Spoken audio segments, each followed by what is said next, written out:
Price the lord Jesus.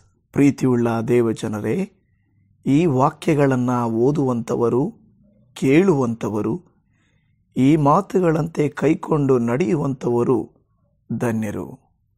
ಕೀರ್ತನೆಗಳು 29. ಸಾಮ್ 29.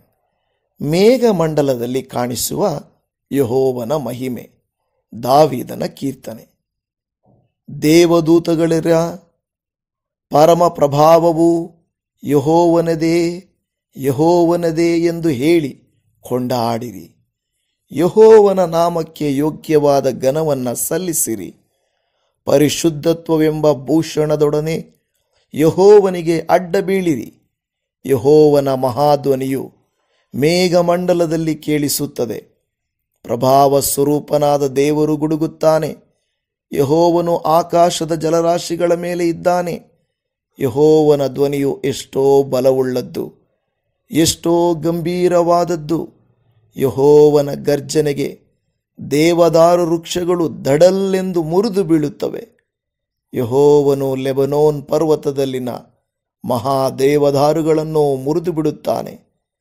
Lebanon ಪರ್ವತವು ಕರ್ವಿನೋಪಾದಿಯಲ್ಲಿಯೂ, ಸಿರಿಯೋನ್ ಬೆಟ್ಟವು ಕಾಡು ಕೋಣದ ಮರಿಯಂತೆಯೂ ಹಾರಾಡುವ ಹಾಗೆ ಮಾಡುತ್ತಾನೆ.